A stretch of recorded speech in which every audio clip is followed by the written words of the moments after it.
여러분들께서도 나니아 연대기로 잘 알고 계시는 기독교의 대문호인 C.S. 루이스는 네 가지 사랑이라는 책에서 이런 글을 남겼습니다. 하나님은 사랑이시지만 사랑이 신이 되는 순간, 하나님이 되는 순간 그것은 악마가 되기 시작한다. 다시 한번 들려드릴게요. 하나님이 사랑이시지만 사랑이 신이 되는 순간 그것은 악마가 되기 시작한다. 이 말은 아무리 사랑이 중요하다고 하더라도 어떤 대상이든 다 사랑해서는 안 된다. 사랑하지 말아야 할 대상을 사랑해서는 안 된다는 이야기를 하는 것입니다.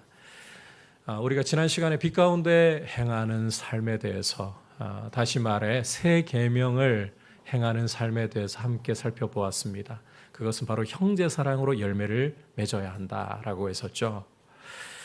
그러니까 이 예수 그리스도를 믿고 있는 성도에게 형제 사랑이라는 것은 빛 가운데 행하는 삶의 증표이면서 예수 그리스도 안에 있는 그리스도의 사람이라는 증표가 된다는 사실을 함께 보았습니다. 오늘 말씀은 이렇게 이 형제 사랑을 힘써 실천해야 할 그리스도인들이 반대로 사랑하지 말아야 할 것, 무엇을 사랑해서는 안 되는가? 이 부분을 우리에게 보여주는 말씀입니다. 여러분, 형제를 사랑해야 하지만 모든 것을 사랑할 수는 없습니다. 이 예를 구약에서 잘 보여주고 있는 대표적인 한 인물이 여호사밧 왕입니다. 여호사밧 왕이라고 하면 아사 왕의 아들로서 역대 유다 왕들 중에 가장 경건한 사람 중에 하나로 꼽을 수가 있습니다. 그런데 이 사람에게 한 가지 결정적인 잘못이 있는데 바로 북이스라엘 왕인 아합과 연혼을 맺은 것이었습니다. 아달랴라는 아합의 딸을 며느리로 맞아들여서 아합 지방과 연을 맺은 것이었습니다. 이렇게 아합 지방과 연을 맺고 하루는 여호사밧이 북이스라엘을 방문하는데 아합 왕이 여호사밧 왕에게 길르앗 라못을 치러 올라가자라는 제의를 해요. 원래 우리 땅이었는데 아람에게 빼앗겼으니까 이걸 쳐서 되찾아야 합니다. 나와 함께 전쟁에 나갑시다. 그러니까 이 여호사밧 왕이 나나 당신이나 다를 바 없고 내 말이나 당신의 말이나 다를 바 없고 같이 갑시다. 그런데 이게 하나님의 말씀을 역행하는 길이었습니다. 그래서 전장에서 아합 왕은 전사를 하게 되고 여호사밧 왕은 정말 극적으로 하나님의 도우심과 은혜로 목숨을 건져서 무사히 돌아올 수 있게 되었어요. 자, 그런데 이렇게 돌아온 여호사밧 왕에게 선지자가 찾아와서 책망을 합니다. 역대하 19장 2절을 읽어보시면 예후라는 선견자가 이렇게 책망을 합니다. 왕이 악한 자를 돕고 여호와를 미워하는 자들을 사랑하는 것이 옳으니까 그러므로 여호와께로부터 진노하심이 왕에게 임하리이다. 왕이 악한 자를 돕고 여호와께서 미워하시는 자, 여호와를 미워하는 자를 사랑하는 게 옳으니까 옳지 않다는 거죠. 여러분, 형제를 사랑해야 한다고 해서 모든 것을 사랑하고 누구나 사랑해야 되는 것은 아니다라는 거예요. 아무리 율법의 핵심이 빛 가운데 행하는 그리스도인들의 세 계명이 형제 사랑이라고 할지라도 하나님을 미워하고 하나님이 미워하시는 자까지 사랑하고 모든 것을 다 사랑할 수는 없는 노릇입니다. 여러분, 하나님은 사랑이시지만 사랑이 하나님이 되기 시작하는 순간 그것은 악마가 되기 시작한다라는 C.S. 루이스의 말을 기억해 두시기를 바랍니다.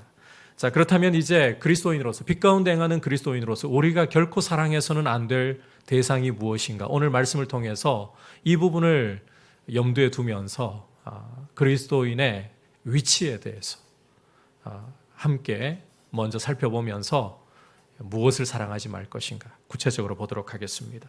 자, 먼저 그리스도인의 위치. 자, 이 그리스도인의 위치를 아는 것이 내가 사랑해서는 안 될 대상을 제대로 이해하는 데 도움을 줍니다. 함께 12절부터 14절까지 읽도록 하겠습니다. 시작. 자녀들아, 내가 너희에게 쓰는 것은 너희 죄가 그의 이름으로 말미암아 사함을 받았으며 아비들아 내가 너희에게 쓰는 것은 너희가 태초부터 계신 이를 알았으며 청년들아 내가 너희에게 쓰는 것은 너희가 악한 자를 이기었음이라.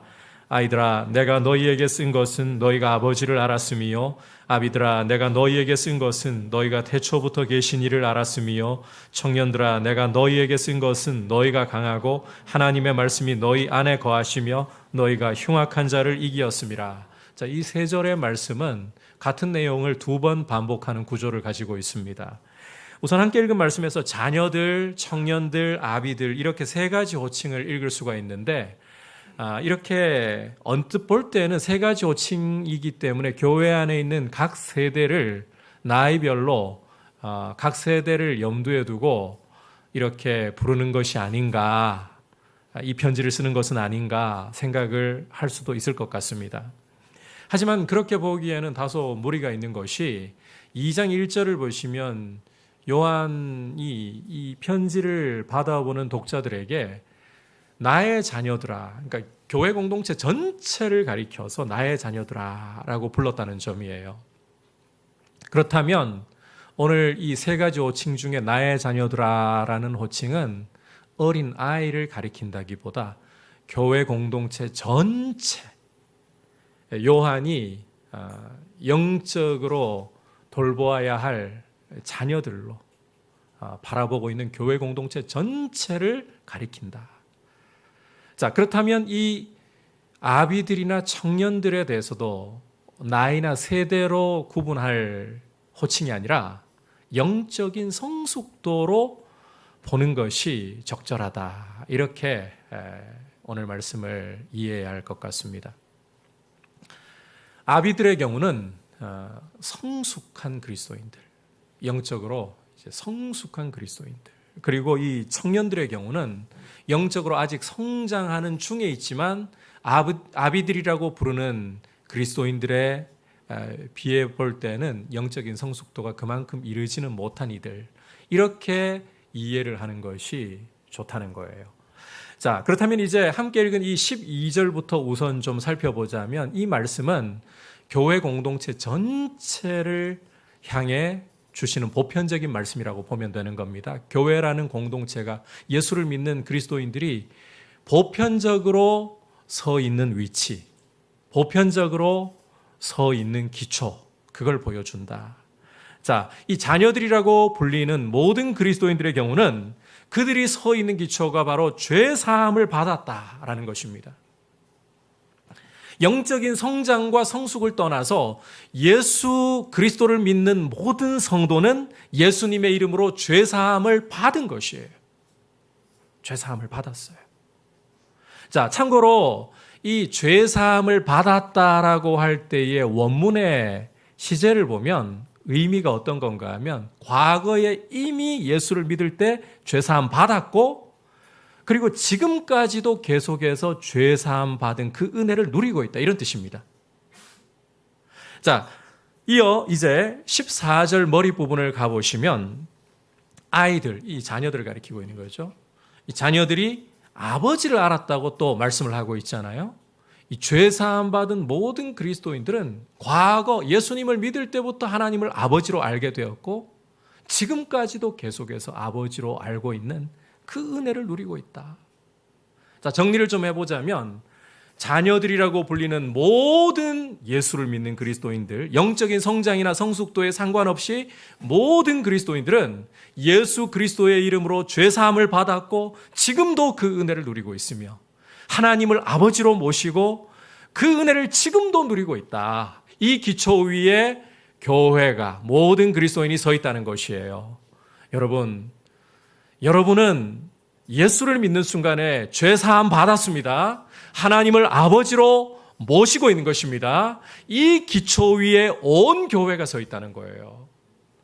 그리고 바로 이 기초 위에서 첫 번째 그룹인 아비들에게 요한은 너희가 태초부터 계신 이를 알았다. 여기 태초부터 계신이라는 것은 바로 예수 그리스도를 가리킨다고 해석을 하는 게 적절합니다. 우리 생각에 태초부터 계신이라고 하면 아마 여러분 중에도 많은 분들이 하나님 아버지라고 해석을 하실 분들이 적지 않을 것 같아요. 그런데 자, 영적으로 성숙한 아비들이 태초부터 계신 이를 알았다. 문맥상으로 이 편지의 목적을 볼 때 예수 그리스도를 알았다라고 해석하는 게 더 적절합니다. 왜냐하면 이 요한일서라는 편지는 이단에 대해서 경계하기 위해, 영지주의라는 이단에 대해서 경계하기 위해 쓴 목적이 있다고 했었죠. 영지주의는 가장 결정적인 문제로 예수 그리스도를 부인하는 이단이에요. 따라서 그분의 구속사역까지 짓밟아버리는 이단입니다. 그러하기 때문에 영적으로 성숙한 그리스도인들의 주요한 특징이라면 이단의 유혹과 세상의 시험이 와도 태초부터 계시는 그리스도를 이미 인격적으로 알아가고 있고 신뢰가 쌓여 있다. 이 이야기를 하고 있는 거예요. 시련의 바람이 불어와도, 유혹의 바람이 불어와도 그리스도를 알고 있기 때문에, 그분에 대한 인격적인 신뢰가 있기 때문에 그분 바라보면서 유혹을 이길 수 있는 단단한 믿음 가운데 서 있다. 이게 성숙한 그리스도인의 영적인 위치라. 자, 다음으로 요한이 청년들에게 말씀을 하고 있잖아요. 청년들, 영적으로 성장 중에 있는 이들의 경우는 말씀에서 보듯이 13절에서 보듯이 너희가 악한 자를 이겼다. 영적으로 아직까지 성장 중에 있다 보니까 때로는 이단의 유혹과 세상의 시험이 올 때에 자칫 두려움에 빠질 수도 있어요. 성장 중에 있는 그리스도인들은 시험이 오고 유혹이 올 때에 내가 넘어지면 어떻게 하나? 저 유혹을 감당할 수 없으면 어떻게 하나? 실제로 싸움도 치열하고 몸부림도 치열하고 자칫 당연히 져버릴 것이라는 두려움과 좌절감에도 빠지기가 쉬운 때예요. 하지만 이런 자라나고 있는 이들에게 요한은 응원하고 용기를 북돋아 주려고 하는 거예요. 너희는 져야 할 위치에 서 있는 게 아니다. 너희는 그리스도 안에서 악한 자를 이긴 사람들이다. 그게 너희의 위치이다. 유혹이 몰려오기 때문에, 이단의 공격이 오기 때문에 너희가 당연히 질 것이라고 생각하지 말라. 너희는 그리스도 안에서 악한 자를 이긴 사람들이다. 그리고 14절에서는 성도가 성장 중에 이 마귀를 이길 수 있는, 악한 자를 이길 수 있는 비결이 자력이 아니라 너희가 강하고 하나님의 말씀이 너희 안에 거하시며 예수 그리스도 안에서 말씀 때문에 이기는 것이지 너희가 스스로 이기려고 할 필요가 없다. 절대로 겁먹지 말라. 유혹이 온다고, 이단의 공격이 온다고 너희가 당연히 넘어져야 한다라고 지레 겁먹거나 싸움에서 포기하는 모습을 보이지 말거라. 여러분, 이게 바로 그리스도인들의 위치라는 거예요. 손자병법에서 지피지기면 백전불태라는 말을 하고 있습니다. 적을 알고 나를 알면 100번 싸워도 위태롭지 않다는 말이에요. 마찬가지로 우리 그리스도인들이 자신이 어떠한 영적인 위치에 서 있는가를 알고 그것을 견고하게 흔들리지 않고 붙잡고 있다면 세상의 유혹이 우리에게 와도, 마귀의 거센 공격이 와도 우리는 승리할 수 있는 힘을 얻을 수가 있는 거예요. 다시 한번 여러분들께 정리를 해드립니다. 여러분, 예수 그리스도를 믿는 모든 그리스도인은 영적인 성장과 성숙도에 상관없이 예수 그리스도의 이름으로 죄사함을 이미 받았고 지금도 그 죄사함의 은혜를 누리고 있으며 하나님을 아버지로 알고 그 아버지를 아는 은혜를 지금도 누리고 있다. 그리고 영적으로 성숙한 그리스도인들은 태초부터 계시는 예수 그리스도에 대한 이 인격적인 신뢰가 풍성히 자라서 그분을 알고 그분의 능력을 신뢰하고 있기에 유혹이 올 때에 견뎌낼 수 있는 힘이 있고 또 영적으로 자라나는 과정에 있다 하더라도 겁먹을 것 없이, 넘어진다고 생각할 것 없이 그리스도 안에서 마귀가 이미 제패되었다. 여러분, 예수 그리스도의 십자가에서 그 흘리신 피로 마귀의 정수리 박살이 났잖아요. 너희가 그런 영적인 권세를 가지고 있고 그리스도 안에서, 말씀 안에서 머물러 있다면 얼마든지 이긴다. 이게 바로 그리스도인이라는 거예요. 여러분, 우리의 영적인 위치를 굳건하게 알고 붙잡을 수 있기를 주님의 이름으로 축복합니다. 이게 여러분이 어떤 삶을 살아갈 수 있는가 기본이 되고 여러분들에게 힘을 주는 원리예요. 바로 이 원리 위에서 이제는 우리의 도리, 오늘은 부정적으로 그리스도인이 사랑하지 말아야 할 것이 제대로 이해가 되어야 되는 것입니다. 자, 이제 그렇다면 그리스도인의 도리가 무엇이냐? 무엇을 사랑하지 말아야 하느냐? 한번 따라 합시다. 이 세상이나 세상에 속한 것들을 사랑치 말아야 합니다. 여러분, 세상이나 세상에 있는 것들을 사랑하지 말아야 합니다. 함께 15절과 16절 한 목소리로 보겠습니다. 시작. 이 세상이나 세상에 있는 것들을 사랑하지 말라. 누구든지 세상을 사랑하면 아버지의 사랑이 그 안에 있지 아니하니 이는 세상에 있는 모든 것이 육신의 정욕과 안목의 정욕과 이생의 자랑이니 다 아버지께로부터 온 것이 아니요 세상으로부터 온 것이라. 자, 함께 읽은 말씀에서 이제 사랑하지 말아야 할 것이 무엇인가라고 그리스도인의 도리를 소극적으로, 부정적으로 보여주죠. 그 도리라는 게 거듭 강조하지만 이 세상이나 세상에 있는 것들, 그와 같은 것들을 사랑하지 말아야 한다. 자, 이 말씀을 이전에 읽어보신 분들, 또 이 말씀을 지금 오늘 처음 듣더라도 들으시면서 마음에 의문이 솟구치는 분들도 계실 것 같아요. 그렇다면 속세를 떠나서 수도원에 가서 생활을 하란 말인가? 아니면 좀 극단적으로 지구를 떠나야 이 말씀을 실천할 수 있단 말인가? 그렇지 않나요, 여러분? 이런 의문 일어날 수도 있을 것 같아요. 여러분, 오늘 이 말씀에서 우리가 이 세상이라는 표현, 이 단어를 제대로 좀 의미를 잘 이해하는 게 굉장히 중요합니다. 그래야 이 말씀을 우리가 제대로 이해하고 균형 있는 삶을 살아갈 수가 있어요. 자, 성경에서 세상이라고 할 때는 크게 세 가지 의미로 쓰이고 있습니다. 세 가지 의미로. 첫 번째는 하나님이 지으신 자연 만물을 가리킬 때 세상이라고 불러요. 두 번째로는 하나님의 형상을 따라 지으신 사람들을 가리켜서 세상이라고 불러요.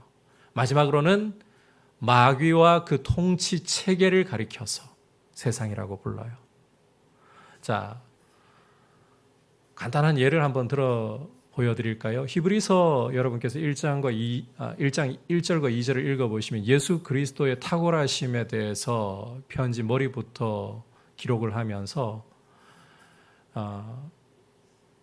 능력의 말씀으로 이 만물을, 세계를 지으셨다라는 이야기를 하고 있습니다. 그럴 때 그 세계, 세상이라는 것은 하나님 지으신 자연 만물을 가리켜요. 요한복음 3장 16절을 보시면 하나님이 세상을 이처럼 사랑하사 독생자를 주셨으니, 그때의 세상은 하나님 형상대로 지으신 사람들을 가리키는 거예요. 자, 그렇다면 이제 오늘 말씀에서 이 세상이라고 할 때에는 세 의미 중에 어느 것이라고 여러분 판단이 됩니까? 당연히 세 번째 의미, 마귀의 통치 체제를 가리켜서 세상이라고 부른다는 거예요. 그러니까 이 오늘 말씀에서 이 세상이나 세상에 있는 것들을 사랑하지 말라, 그 말씀은 자연 만물이라든지 하나님 형상대로 지으신 사람들을 사랑하지 말라 이런 뜻이 아니라 마귀에게 속해 있는, 마귀의 통치 체제 아래에 있는 것들을 결단코 사랑하지 말라 이런 의미라는 것입니다. 야고보서 4장 4절에서도 이 부분을 두고 동일하게 말씀을 하고 있어요. 같이 읽어보겠습니다. 가늠한 여인들아, 세상과 벗된 것이 하나님과 원수됨을 알지 못하느냐? 그런즉 세상과 벗이 되고자 하는 자는 스스로 하나님과 원수되는 것이니라. 자, 여러분, 이렇게 야고보도 강조하는 것이 세상을 벗삼는 것, 이것은 하나님과 원수되는 길로 걸어가는 것이다. 따라서 결단코 세상을 사랑하지 말아야 한다는 거예요. 자, 이제 좀 더 세상과 그 안에 있는 것들을 사랑하지 말아야 하는 이유를 구체적으로 보자면 바로 거기에서부터 나오는 모든 것이 육신의 정욕과 안목의 정욕과 이생의 자랑이기 때문입니다. 여러분, 이 세상으로부터, 이 세상에 있는 것들로부터 나올 수 있는 모든 것들은 육신의 정욕과 안목의 정욕과 이생의 자랑이라는 거예요. 자, 우리가 이 육신의 정욕, 안목의 정욕, 이생의 자랑에 대해서도 오늘 설명이 좀 많기 때문에 귀를 쫑긋 세우시고 좀 잘 들으셨으면 좋겠는데, 제가 결론적으로 좀 분류를 해가지고 말씀부터 드릴게요. 이 육체의 정욕이라는 것이 큰 덩어리라고 보시면 됩니다. 큰 덩어리. 자, 헬라어 원문을 봐도요, 실은 이 육체의 정욕과 안목의 정욕과 이생의 자랑이 그리고라는 접속사로 동등하게 놓여 있기 때문에 세 개를 이야기하는 것으로 보는 분들도 적지 않아요. 그런데 저는 제 개인적으로 선호한 입장을 결론적으로 말씀드리자면 육체의 정욕이라는 큰 덩어리, 큰 범주 안에 자, 안목의 정욕이라는 세부적인 항목이 있고 이생의 자랑이라는 세부적인 항목이 있다. 이렇게 좀 여러분들에게 설명을 드립니다.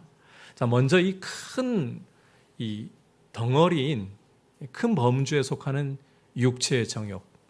자, 이것부터 좀 살펴보자면 이 육체의 정욕이라는 것은 여러분 우리 몸을 유지하기 위해 있는 식욕이라든지 이 부부관계를 연합으로 하나 되게 하고 또 자녀를 출산할 수 있도록 주신 성욕이라든지 다른 몸을 보호하려는 욕구를 가리켜서 하는 말이 아닙니다.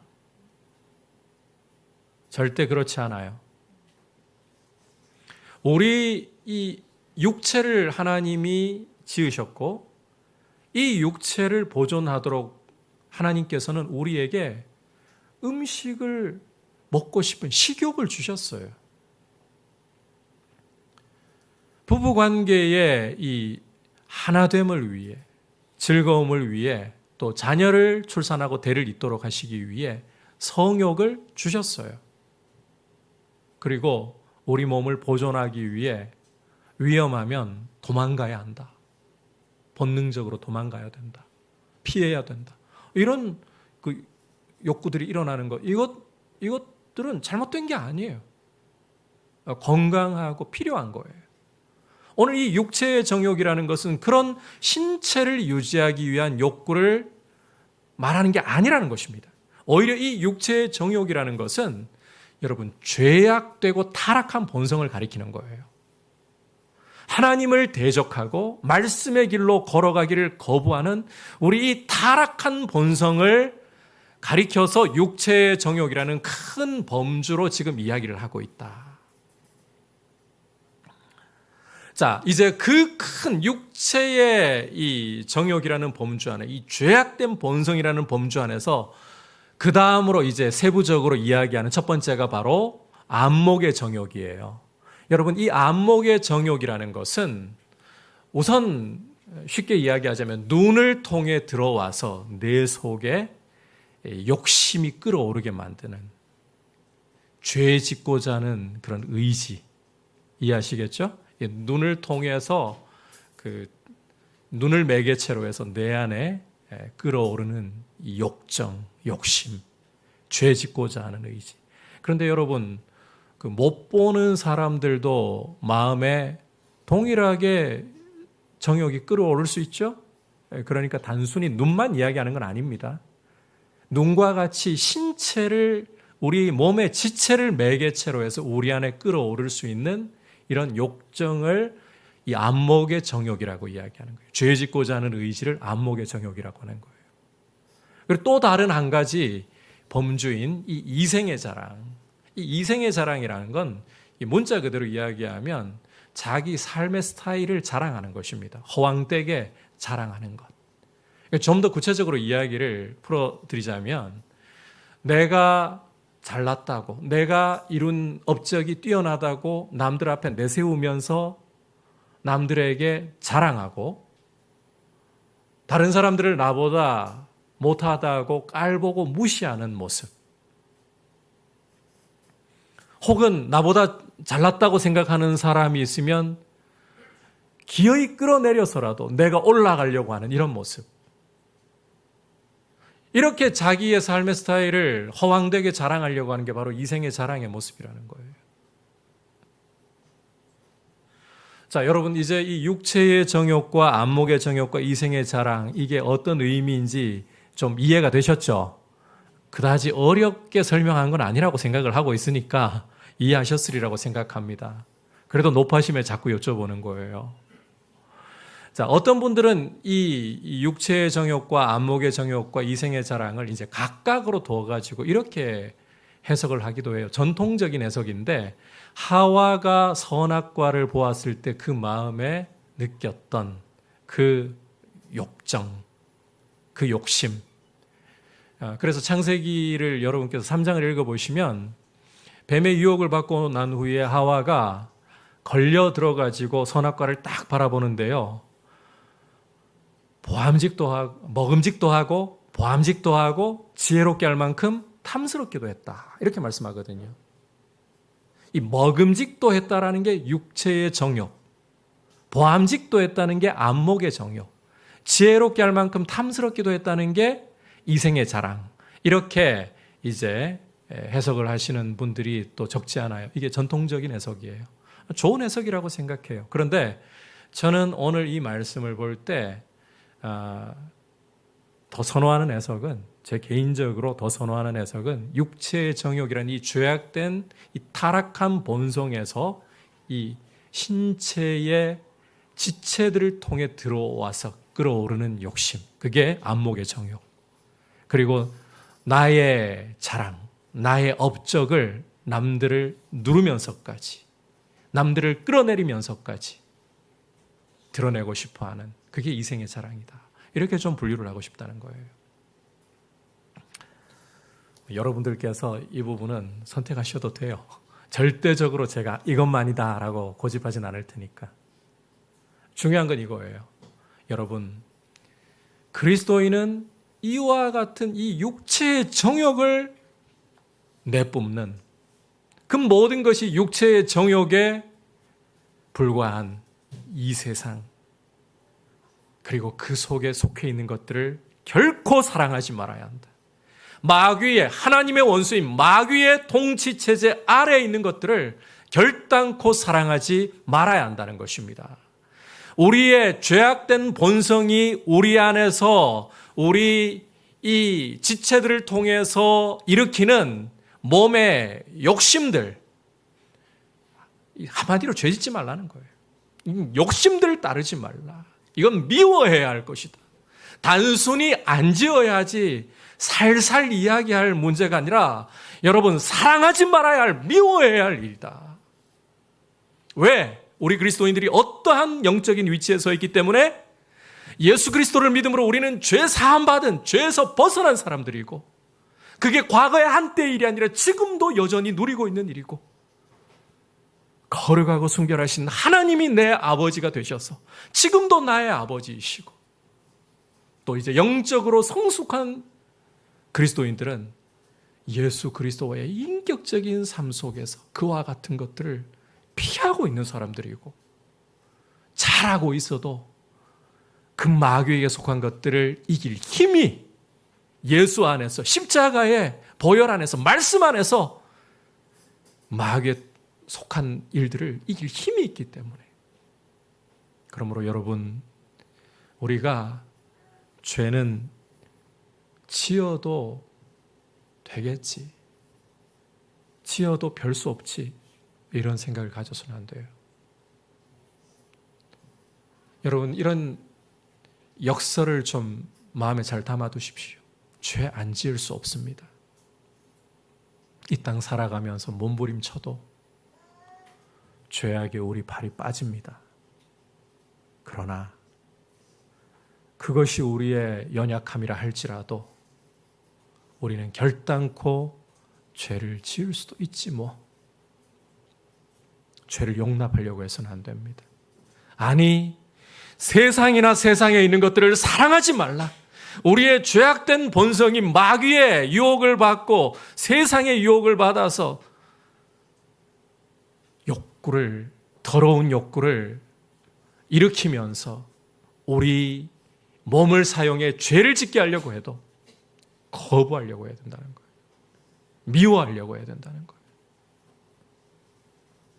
우리 주님의 긍휼이 크시기 때문에 우리를 품어주시고 우리를 7번씩 70번이라도 형제를 용서하라고 하셨던 주님이 그 십자가의 보혈로 우리를 회개할 때마다 용서하신다고 해도 그걸 우리의 구실 삼아 우리의 방패 삼아 죄를 용납하려고 하는 그런 모습에 빠져들지 않도록 여러분 이 부분에서 자기에게 엄격하실 필요가 있어요. 죄 지은 형제에 대해서는 회개하도록 형제를 긍휼히 여겨야 돼요. 형제에게 사납게 하지 말고 자신에게는 엄격하십시오. 여러분 남에게 손가락질 자꾸 하려고 하지 말고 나를 돌아봐야죠. 십자가 앞에 서면 두 사람 설 자리가 없어요. 과거에 우리 믿음의 선배님들 하시는 이야기, 이 표현이 참 저는 좋아요. 십자가 앞에 서면 두 사람도 서 있을 자리가 없습니다. 오직 나 한 사람 서 있을 자리밖에 없어요. 주님이 물으시는 것은 너는 죄가 아니라 너는이라고 물으시는 거예요.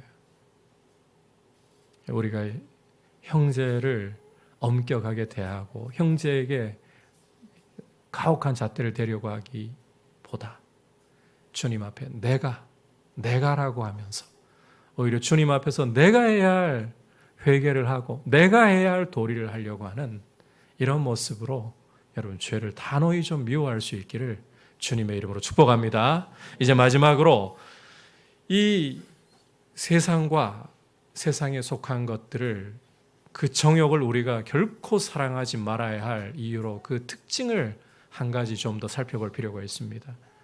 이 세상의 특징은 한번 따라 합시다. 다 지나가는 것입니다.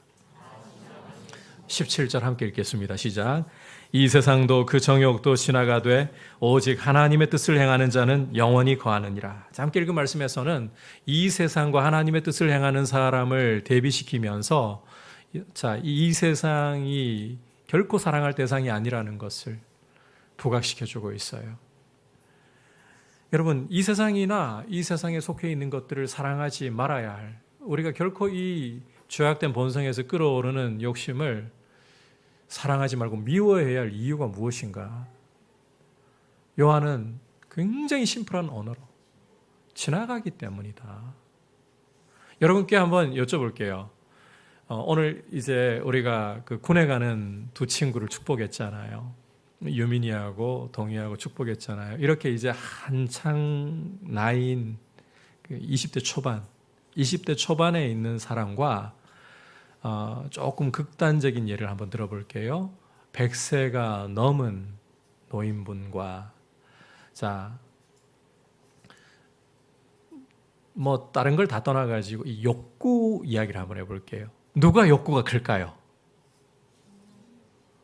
여러분 생각에 누가 욕구가 클까요?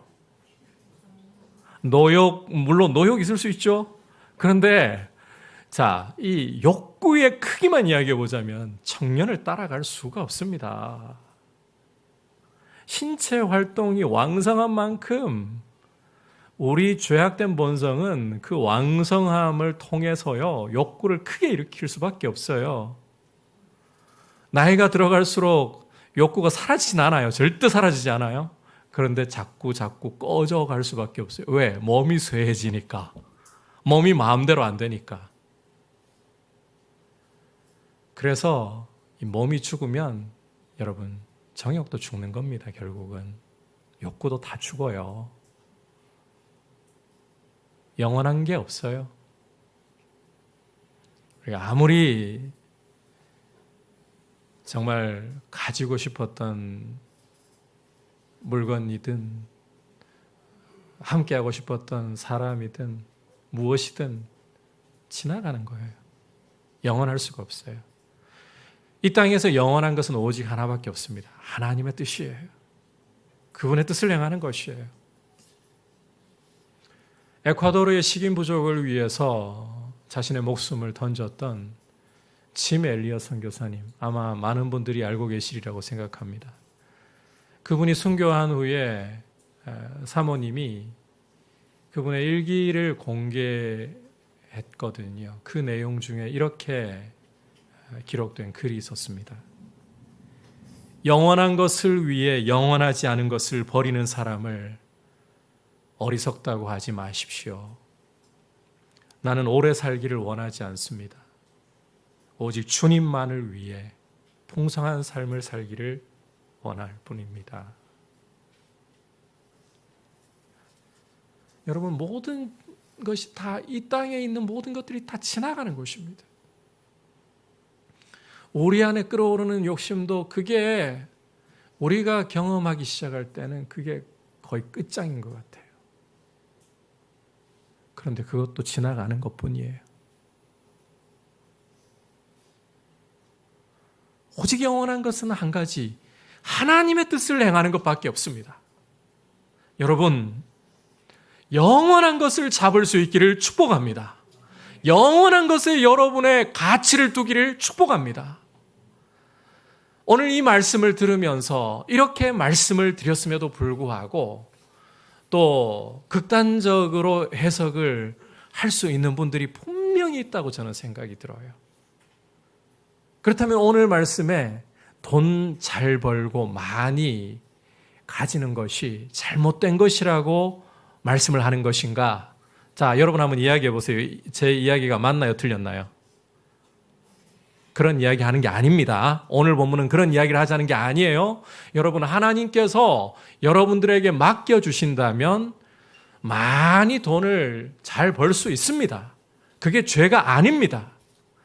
그렇게 따지자면 믿음의 조상이었던 아브라함, 하나님께서 이 아브라함에게 재물을 더해주시고 더해주셔서 집에서 자그마치 사병을 318명까지 길러낼 정도의 부자가 되었잖아요. 어떻게 설명을 하실 건가요? 요즘 우리 젊은이들 결혼을 포기하게 되는 여러 가지 이유들이 있겠지만 그 중에 하나가 아이를 낳아가지고 양육하는 게 참이 큰 부담이 되기 때문인 소식을 우리가 많이 듣고 있잖아요. 그런데 집에서 318명, 가족 이야기하는 게 아니잖아요. 그 정도 거부가 아브라함이었어요. 돈 잘 버는 게 죄가 아니에요. 하나님이 많이 맡겨주시는 사람들 잘못하는 게 아닙니다. 성경에서 가장 경건한, 성경 역사 전체에서요, 가장 경건한 인물로 하나님이 직접 언급하시는 인물 중에 하나가 욥이에요. 이 사람은 동방에서 가장 큰 자라고, 근동 지역의 이 동쪽 지역에서는 최고로 부자라고. 죄를 지은 사람 아니에요. 가장 경건한 사람이라고 하나님 평가하신 사람이에요. 그러니까 오늘 이 말씀을 여러분이 돈 잘 벌고 소유가 많은 것이 잘못된 것이다, 이런 식으로 극단적으로 보시지 말라는 겁니다.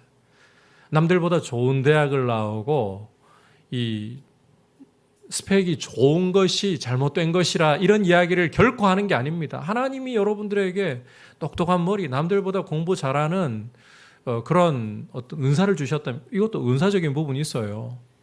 똑같이 10시간 공부해도 10시간 효율이 다 나오는 거 아니거든요. 그건 감사한 것이지 잘못된 게 아니에요. 중요한 건 이거예요. 이 돈을 가지고서 여러분 또 하나님께서 여러분에게 주신 형편에 맞게 살아가시면 돼요. 그런데 이 돈을 가지고서요, 여러분이 이 정욕이 이끄는 대로 남들하고 아파트 평수 비교하면서 나 이렇게 잘 살고 있고 내가 이런 외제차를 타고 다니면서 멋있게 살고 있고 구질구질하게 살지 않는다. 이건 이 세상에 속해 있는 모습이에요. 여러분, 돈 잘 번다고 오늘 이 말씀 들으면서 결코 죄책감을 가지거나 부담을 갖지 마십시오. 또 하나님이 여러분에게 주신 삶의 범위 안에서 여러분들이 누릴 수 있는 부분들을 누리며 살아도 괜찮아요. 하지만 그걸 가지고 남들을 무시하거나 나를 과시하려고 하고 비교하면서 우월감을 느끼거나 혹은 남을 끌어내리고 싶은 욕구가 올라온다면 그것은 우리가 미워해야 할 이 세상과 세상에 속한 정욕의 모습입니다. 많이 가지고 있다면 오히려 여러분들이 누릴 수 있는 것을 누리면서도 하나님이 때로는 말씀을 통해 절제하라고 하실 때에는 할 수 있어도 안 할 수 있는 모습. 하나님이 나누라고 하시면 좋은 일을 위해서 나누는 모습. 이게 하나님의 뜻을 행하는 거잖아요. 간혹 그런 경우들이 있어요. 그리스도인 부자로 살면 안 된다 그래요. 그러면 성경에서 돈 있는 사람이 가난한 이웃에게 나누라고 하는 말씀 어떻게 해결할 건가요? 왜 하나님이 똑같이 다 1 이렇게 주시지 않고 어떤 사람에게는 3을 주시고 어떤 사람에게는 0을 주시냐고요. 오히려 이 3을 가지고 있는 사람이 0을 가지고 있는 사람에게 하나를 나눔으로써 나누는 기쁨을 누리게 하라고 그렇게 서로를 돌아보아서 고르게 하라고. 여러분, 광야 40년 동안에 하나님의 말씀을 따라서 아침마다 이 만나가 하늘에서 내려왔잖아요. 거두어 보면 많이 욕심내가지고 많이 거뒀죠. 많이 먹겠다고.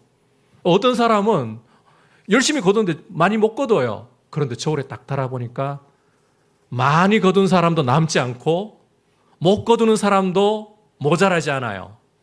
사도 바울은 이걸 고린도 교회에 편지를 보내면서 어떻게 말씀하는가 하면 너희가 가지고 있는 물질을 어려움에 처해 있는 형제들을 위해 나눔으로써 헌금을 함으로써 고르게 하는 것, 여기에 적용시키고 있어요. 여러분, 따라서 오늘 말씀을 하나님이 나한테 주신 은사, 재물의 은사일 수 있어요. 머리의 은사일 수 있어요. 성공의 은사일 수 있어요. 그것 자체가 잘못된 거 아니다. 그래서 돈 많이 버는 것을 경계해야 되는 거 아니요. 주시면 받으십시오.